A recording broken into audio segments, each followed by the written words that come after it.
What's happening, everybody? It's Kyra and Ben back again. I gotta think of a new intro every time. I'm not very quick on my feet, so I guess if you have any suggestions for me, write them down, send them in. I'd love to hear them. This week, Ben and I are covering the movie Watership Down from 1978. Ben, kind of tell me your history with the film. Okay, so I grew up in an era where you had to get the TV guide to watch television, and movies weren't something that you could just get. You had to wait till they circled back around. So I'd have to wait like a whole year if I wanted to watch Watership Down again.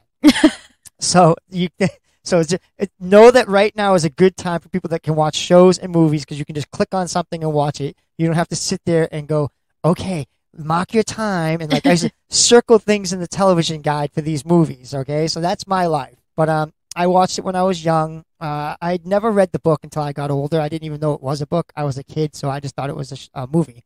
And when I first saw it, I was like, oh my God, the poor rabbits! This is incredible! This is insane! I didn't know the backstory to it at the time. I just thought it was about rabbits, and I thought how terrible and awful rabbits' lives were, and that's my backdrop. Well, in watching this film, these rabbits do go through it. Yes. So these poor bunnies. I had never heard of this movie or seen it until you had brought it up to me. So this was a completely new viewing for me. So I have also never read the book. I thought it was really cool. So this is an animated film. We are talking about an animated movie, not a kid's movie though. No. It is heavy. Yes. I was watching this and I was like, oh, life sucks, huh? Yeah, it's a very traumatizing movie. It is, but it's really good. So let's get into it. So one thing that I really like about this film is that it has two different types of animation style. We see a very different 2D animation style in the beginning, kind of telling you the mythology and like of this world and kind of like where these bunnies are coming from. And then we switch into more of a 3D style of animation where we get the actual story, where we meet Fiver and Hazel and Blackberry. And I don't know, these rabbits have the craziest names. Bigwig, Wormwood, Ephron's the people that they didn't like, or the bad bunnies. Like, so the Wormwood, like the names in this threw me off. I was like, what kind of fantasy like am I reading? But it's good. Okay. So it follows, I'm going to call Fiver psychic. Yes. It follows a psychic rabbit, Fiver, who they have to leave their warren. They kept calling it warren, and I was just like, it kept making me think of like prison wardens. I don't know why. Like my mind when I was watching this movie, I could not tell you what I was thinking.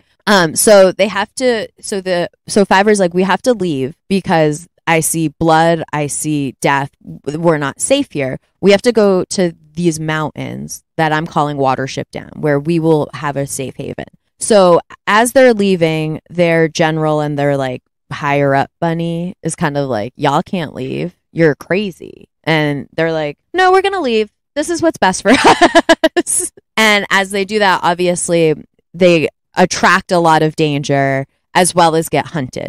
So to me, this movie, not really thinking about it going into it, but thinking about it as I was watching it, is very much like a hero's journey, very much like an Odyssey or the Iliad, or even like the Lord of the Rings. You have this journey of this kind of like ragtag group of people being led by one who has a special power, special ability, or special in some way to safety to protect their families. So very interesting, I thought. So yeah, let's dive in. So we have I don't know, where do you want to begin? There's a lot to unpack here because this is a heavy movie. So for me, the whole thing between Hazel and Fiver being brothers, mm-hmm. and his bond with Fiver and how he protects him, and he's like, look, if he says this is going to happen, it's going to happen, and he has utmost faith in his little brother. He's like, look, he ain't going to make this stuff up. So he is, no matter what, he's dead on with his brother. He's like, family sticking together. I'm going to help my brother, and if we need to leave, we're leaving. Yeah. And I thought it was good that one of the high ups in the Warren, Bigwig, was like, you know what? I'm not going to take a chance that it's not right, and I'm going with him. I know. I like the switch of Bigwig. I actually thought that was awesome because we see him in the beginning not very helpful. Yeah. And then you kind of see him come after them. He's like, nah, y'all are right. They were filling the warren and they were killing it. And I think it's interesting because we're in a world of bunnies, right? But man is still an evil that they think of. Yeah. And I like how it kind of talks about, to me, it was very similar to a movie that I watched called Fern Gully when I was younger. Did you ever see that film? Yes, I saw the film. I had to dress up like an elf because I worked at the movie theaters. So, yes, I saw Fern Gully. Okay, but I would say it's very similar to Fern Gully. You have man destroying wildlife and wildlife trying to survive it. Yeah, progress.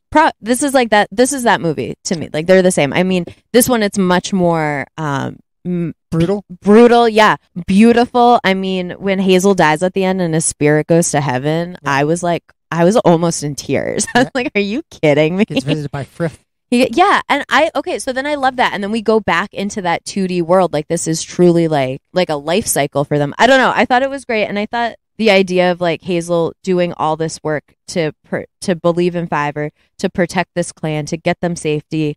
And then he's like, you've done your duty. You can rest now. And then he like dies. Yeah. I hate Marvel, but kind of reminded me of when Tony Stark died. Yeah. I thought what was beautiful to me was the very beginning when it talks about how the person made the world, and he gives the rabbits basically dominance, and they're like, but they abuse it, and then he has to make the other animals kill them, and he's like, but then he realizes he doesn't want to kill them off permanently, so he ends up blessing them with like big long ears to hear, like strong legs to run, the ability to burrow. So it was like a god trying to balance things. Yeah, and there's a quote that I want to read verbatim because I really liked it, and they repeat it a lot throughout the film. So I just want to get it right because I thought it was really important, because it kind of to me was like the thesis of the whole movie. Okay, well, we're gonna come back to this, but I will keep talking. Oh, here it is. Oh, well, this is one of them when they said men have always hated us. And they say, no, they just destroyed the warren because we were in their way. I think that I wanted to talk about that quote. But there is one. Oh, guys, I'm so sorry. You would think that I would have this together, but I do not. But so back to the film. So is this a kid's film? No. Please do not watch this. Unless you thought that Fern Gully was also a kid's film, because then I guess you can watch it. I'll say that, that statement that was just read, it shows that like man's ignorance towards progress is so out there. Like, we don't look at the nature that we're destroying. We just look at the goal. We're like, all right, we're going to build a housing complex, but we don't look at like all the trees we cut down. We don't look at all the birds that we've uprooted. We don't look at all the animals we've uprooted. We don't look at the nature we've destroyed. We just look at progress. And I think that's one of the main themes of this movie is progress. Oh, yeah. It's like one of the topics is just like, no matter what, man is going to do what man has to do for progress. And if it means killing any kind of animal, we don't care. And I think they don't care. Okay, so this I found the quote that I wanted, you guys. Thank you for bearing with me. It said, all the world will be your enemy, prince, with 1,000 enemies, and when they catch you, they will kill you. But first, they must catch you. Yeah. So I thought that this gets repeated throughout the film a lot, and I thought it's really interesting because it's this idea of these rabbits that are always like on the run, but they don't get caught. Yeah, they always escape. Yeah, well, not always. Violet gets killed by the hawk. Oh yeah, Violet does die. Yeah, she goes out and eats some dandelions, and she gets killed, and then I believe it's Bigwig that the general kills, right? No, is it Bigwig or the other one? It's the other one. The tattered ears. The tattered ears. Yeah, he gets killed. So they do die. They do die because in war there's always going to be casualties. Right. So now we're talking about Violet, bringing up Violet's death. Still 1978. Can't always count on the best representation of women. But here we got our female rabbit. And what do? We just kill her. The only female. The only female. And then the only other female rabbits are the lady rabbits that are in captivity on the farm. Yeah. That their whole mission is like, well, now that our one lady's gone, we gotta free these ladies because we need ladies. Right. Kind of hated it. Yeah. Not gonna lie. That was kind of sexist. I mean, also, why did you just bring one lady with you? Well, it was their choice to leave. Yeah, but there were more, but they got caught. Yeah. I know, but still, killing Violet and then everyone else getting injured to save these like 6 other ladies. Right. I was like, oh my when Violet died, and they were like, Violet's gone. All I could think of was Willy Wonka. Violet, you're turning violet. Violet, you're turning violet. But yeah, I was sad. I was kind of sad because I was like, oh, we didn't really get to know Violet. No, Violet gets fridged immediately. Right? We knew Pippin. We knew Fiver. Violet, no. New Blackberry. Yeah, a little cameo right there, Violet. That was No. it. And then the other women, and then the other does, the other female rabbits or whatever they're called, are just like, oh my God, you're gonna save me. Fuck off. Well, there was one good one that like was kind of like, you know, you're gonna do what why am I gonna follow you? She was kind of cool, but I mean, she still just followed him. I mean, granted, Watership Down was a very happy utopia at the end once they all survived it. Right. So let's talk about the idea of like this, like, because Fiver is essentially like a child, right? Yeah. Like he's a young rabbit. So we see this time and time again where there is like the young chosen one. Luke Skywalker, Harry Potter, I don't know, literally any hero, Frodo Baggins. Like, and I think when we go on these heroes' journeys, I am kind of like, I get that it's like a tactic, but like, no kid is, I mean, I think it's supposed to be growth. It is. I understand that it's growth and I get it. But at the same point, it's like, I'm so sick of watching these movies where we're just like following kids. Like, I get it. It's like the innocence and like the naivety of the world that they can see things that adults can't see and like all this other stuff. But like at the same time, I'm like sick of the precocious child. Maybe I'm just like being a hater because like that's what I do. No, it is beaten to death. It is. It is. I mean, even with what was that movie, Sixth Sense? Even right. I mean, I do like the Sixth Sense. I do too. But like, it was this young boy, and you know, he could only see the ghost, and you know, he's talking to what's his face, Bruce Willis. Yeah. And you know, and it was just like, you know, the same kind of thing. Like they just beat the child hero to death. They do. And like, but what I like about this one is that like, I mean, I don't even like it because it's the same. All these child heroes are like so special but then they're like helpless. Yeah. You know what I mean? Like Hazel. So to me, when I was watching this, I was viewing Hazel and Fiver, even though they are brothers, I was viewing them a lot of like Aragorn and Frodo. I don't know why I keep relating this movie to Lord of the Rings so bad, but like I just keep wanting to. To me, it was very Lord of the Rings. It was definitely. I could see the where that would go. Yeah, you know what I'm saying? The relationship they had. Yeah. The relationship they had, the protection, the like. I don't know. The like belief. I don't know. It just was very similar to me. Yeah. I thought one part that was weird was when they were trying to cross the river, and Pfeiffer falls off the little plank that they have, and Blackberry sniffs the water and then pulls him out. I'm like, it's water. It's There's water. No sense. I know. I was like, what are you doing? But it was cute. I mean, it was cute. It was cute. No, here's the thing. Okay. So the animation style of this movie was, I thought, very beautiful. Yeah. I thought for like 78, it was good. Because I love anything that's not Disney. Yeah. I love it. It has character. It has personality. We're a fan of it. So let's dive back into the story. So now we have the idea of, like we kind of talked about in Banshees, a previous episode that we had just recorded, you kind of see the rabbits fighting amongst themselves. And we kind of see this in Banshees when we were talking about the Free States versus the IRA. And we see it here with General Wormwood. And I think he becomes like headmaster Hazel or whatever. Hazel Ra. Thank you. See, guys, I don't know. And then, so you see these kind of like two factions of the rabbits fighting because one thinks the epinephrines think they're like the right ones. And Hazel's like, we're just trying to do the right thing and get to safety. Like, why can't y'all just come with us? Right. So I think it's just really interesting that you see a lot of this same infighting for like power and being right, because I think it's a really good allegory for like how people live. Like it kind of goes with the idea that no one just wants to coexist, and man or animal is always going to be searching for that like power. Like it's always going to be a grab for power, and who controls who, and who has like the most, like who has the biggest like property and kingdom or like whatever.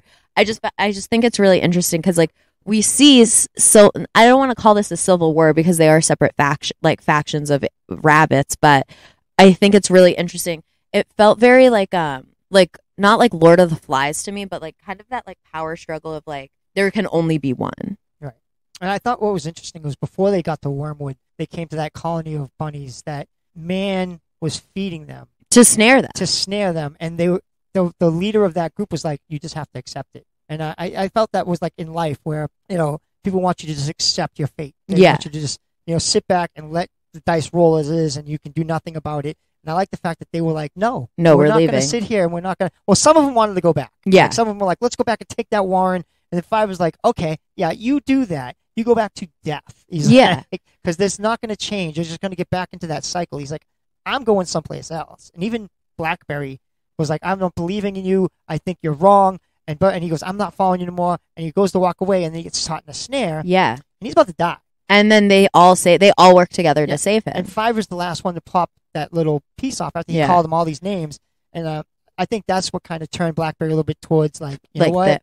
I'm going to listen to this too. Yeah. But I think it's such a good point too when you talk about, I forget the head rabbit of the human Warren. That's what I forget him too. I don't think they might have mentioned his name, but I don't remember. Yeah, I don't remember. But what I think is really interesting is you see this kind of like mentality time and time again. It's like, we have it so good, don't rock the boat, even though I'm willingly like sacrificing my people for what? A steady supply of food? Well, it's not steady though, because you're sacrificing your own. And I think it shows the different sort of mentalities of leaders in the world. Yeah. So we have the benevolent Hazel, who's just there for the people. I would consider him like God-ish. Yeah, or I was gonna say Babuli because we just watched Babuli, it. yeah, Babuli. Very much like a Babuli, and then we have sort of the evil Wormwood, who I would consider like the British Empire, and then we have this sort of timid, cowardly leader. Roll with the punches. Sort of, kind of just like, we got to do what we got to do. I don't know. I don't know how to directly describe like what I'm trying to say. Do you know what I'm getting at? Yes, you definitely have to watch this movie to see what we're talking about with this character, the character of the rabbit, because there's one point where he reads a poem. He goes, I want to read a poem by one of our past poets, and it's about a river. Yeah. And it's basically this rabbit wrote this poem about like just wanting to die. He's like, I just want flow with the river and take me frith, and like all the other rabbits are looking at him like, what the hell are you talking about? Yeah, he's like, oh, we're all just killing ourselves now? Okay. Yeah. And the other rabbits are like, no, this doesn't sound good, and that's when Fiver's like, you know what, I'm out. Yeah. He's like, I'm not dealing with this shit. He's like, I'm gone. Fiver's like, there's death all over this. Yeah. I think it kind of leads to this like existence of I feel like when I look at the leader of this rabbit leader of the human Warren, it reminds me the most of like capitalism. Does that make sense? Yeah. Where like we're a slave to capitalism, so we're fed but we're dying, and we're just like living in this vicious cycle and no one can stop it. And I thought that was really interesting to have this like very like split sort of like moment and story about this, because everything else is about like different types of power. This movie is about different types of power struggles and who does the earth belong to. Right. I think it reflects a lot on humankind. Oh, it does. I All mean, of it. when you see them like crossing like the road and they're like, what is this? Yeah. And they're looking at the cars and they're like, the cars are going to see us. They're going to come and kill us. And the guy's like, the cars move too fast. Like they don't recognize. And I think that is really like important in how it shows like industry and ignorance just moves so fast. And us as humans are just consuming and destroying. Yep. We don't see the little things. We don't. Like the bunny's trying to cross the road. Right. The hoodoo. The hoodoo. What's that? It runs on it. The amount of like nonsense words in this film sometimes confuse. Like I don't think I'm a dumb person. No, they just made shit up. They just made up so many things, and then I was like, is this a character or is this like a word? They were like, what if a rabbit had to make a word up? That's a car. Right, it's a car. It runs on it. But they can say dog. But and cat. Also, I thought it was so funny how the cat was seen as like, I think it's so funny how cats are portrayed as like more cunning than dogs are. Dogs are kind of just like this like very like brutish, like charge forward, no hold bars, kind of just like aggressive. And then you see the cat like plotting and lurking and catching. And I just thought that was so interesting because it is such like a, I don't know where this came from. Like, I don't know.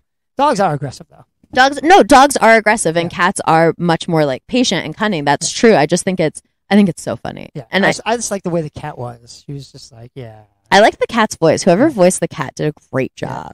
Yeah, run now. And he has the claws on. Run now. Where you gonna go? I was like, oh shit. Oh God. But no, this movie is great. I think you have to watch it as an adult. I think if I watched this as a kid, I would literally have no idea what was going on. Yeah, like I said, as a kid, I thought it was great because of the violence. Like the blood, bunny blood, and them just like ripping each other apart with like their teeth and their like little paws. Yeah. I was like, what? Yeah, for me, like I said, and for me it was great because like I was like, I was into like, Lord of the Rings and, Quest and the battles and, Sinbad. So for me, this was just an adventure movie, like, and it just had rabbits instead of humans. Yeah, it is. It is an adventure movie. It's a hero's journey adventure movie. 100%. It is. It is very fun. Well, no, it's not very fun. It is fun because the characters are good. You're gonna care about all the bunnies, even if you can't remember their names. You will care about them. Yeah, you're gonna get a favorite bunny, and it reminds me of like kind of like Game of Thrones because you're gonna get a favorite bunny, and it might not be there at the end. It won't be there at the end. And that actually Game of Thrones. So I'm not very well versed in Game of Thrones. I've only seen season 1, and then I've like heard about it, right? Yeah. But this is actually, that is such a perfect analogy for it because it is like all these bunny factions trying to like, I don't know, have power and be the one. Yeah.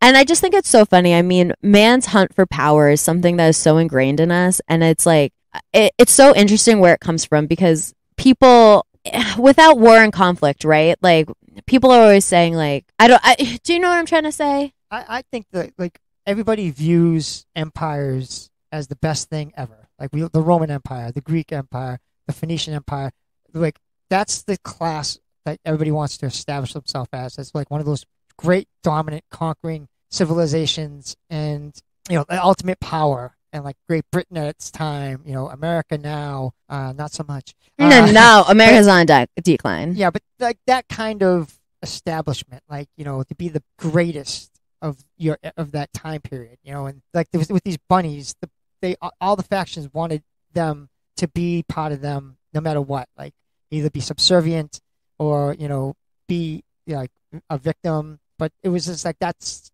type of like we want power. Yeah. Absolutely. And I think it's so, and I mean, it's so funny whenever there's a breakdown of society or whenever there is society, you're always going to have people that are power hungry. Yes. 100%. 100%. It's going to happen. I mean, this is an age old thing. Yeah. And like Wormwood, when they're talking to Wormwood, he's like, where's this war? And they're like, oh, well, he's a conquer them. Exactly. He's not talking, he goes, conquer them. He doesn't care that it's not part, like, close to his thing. He's like, conquer them, take it over, branch out, because like that's what other like powerful countries do. They go out and they take over other countries. Like Russia's trying to do now with the Ukraine. Bad Russia. But it's so true, and it's like the idea of conquering. I feel like we've been covering this a lot in our films lately. Yep. We've been talking a lot about the British Empire and how they kind of conquered and colonized everyone, basically. Yeah, they were around a lot. They did a lot of it. Yeah, and there's small islands. I know, and there's I don't know, bad teeth. I don't know.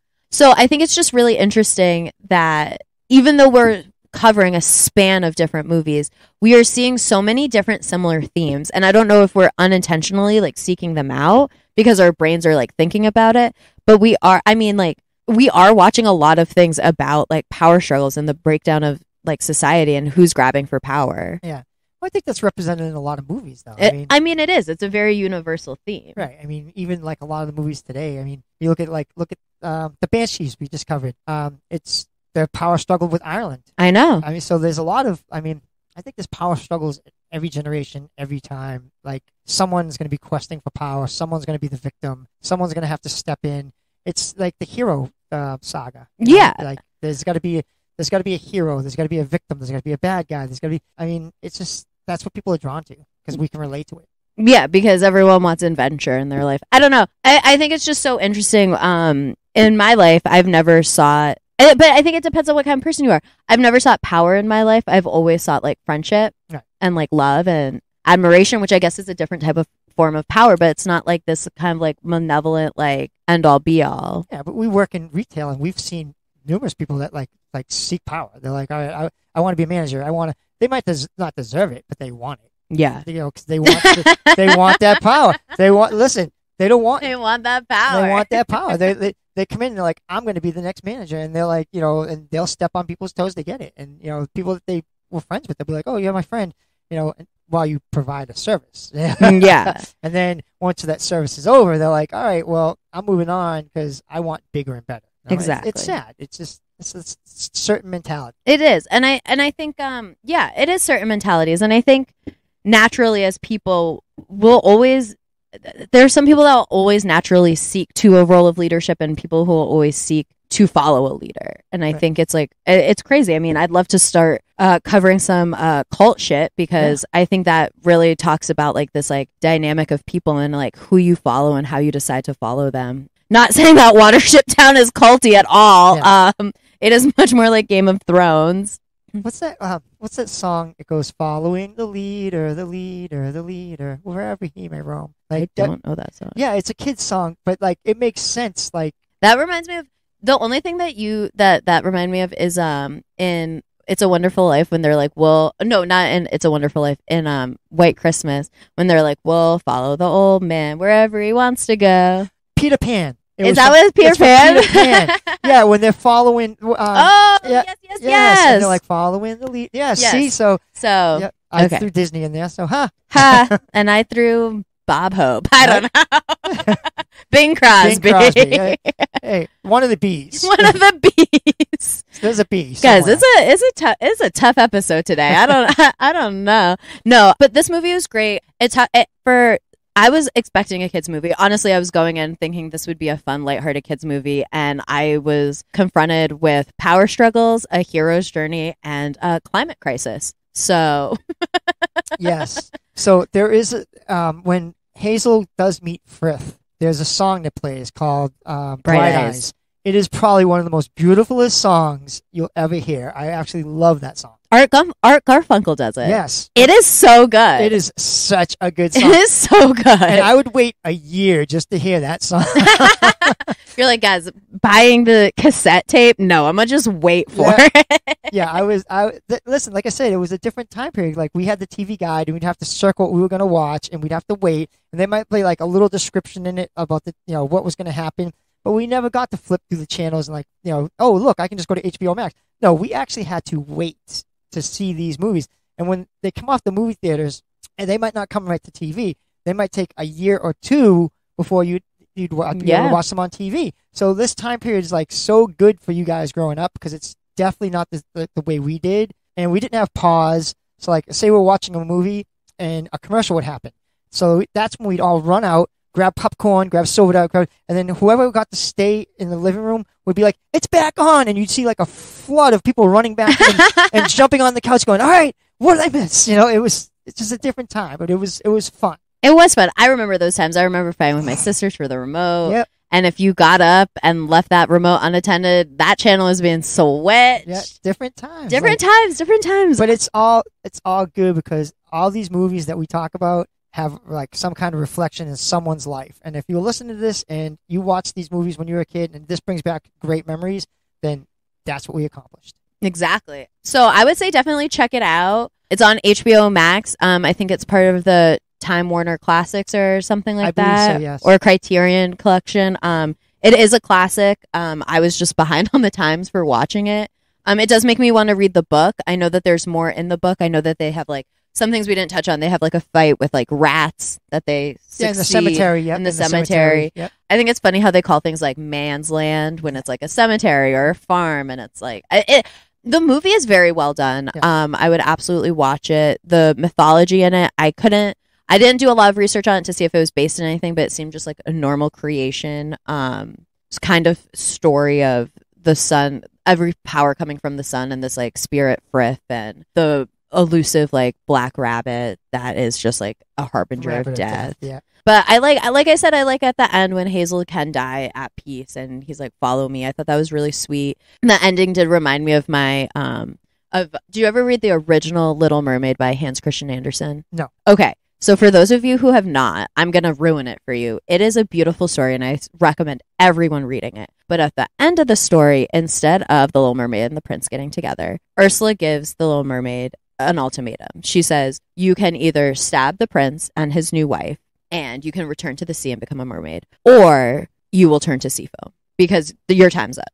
These are your two options. Your time is up. And the Little Mermaid, she goes in, she looks at Prince Eric and his wife sleeping in bed, and she is filled with so much love for him and he looks so happy and so peaceful that she cannot kill him. So what she does is she takes the knife and she throws it into the ocean. And her sisters are crying out to her, like, you're going to turn to sea foam. You're throwing your life away for this man. And as Ariel then flings herself into the water after the knife, she is not turned to sea foam. And her soul actually goes to heaven because she has been a good enough of a person to have salvation. Oh.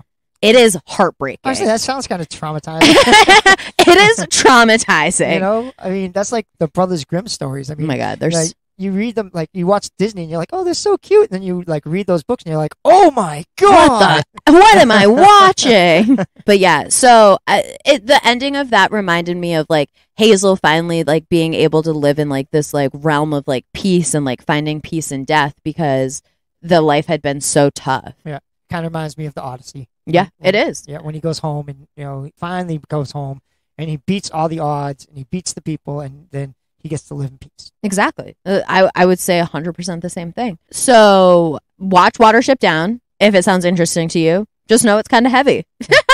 Yeah. And it's an hour and a half. Like, this movie is not 2 hours long. It is fast paced. Yeah, it's a good movie. It is good, though. Tight 90. I love a tight 90. So, Ben, any final thoughts? No, if you get a chance, give it a shot. I will say that, like, you know, wherever you get your podcast fix, make sure you add us to your station so you can get our newest episodes when they come out. We love all our listeners across the country, United States, India, all over the world. So we thank you all. Yeah, we thank you guys all. We do this for you. We can't do it without you. We're going to kind of slow down on suggestions for a little bit. Ben and I have a backlog of things we want to talk about. Maybe get back to I want to get back to some of my horror roots. I miss watching the blood and the gore. Yeah.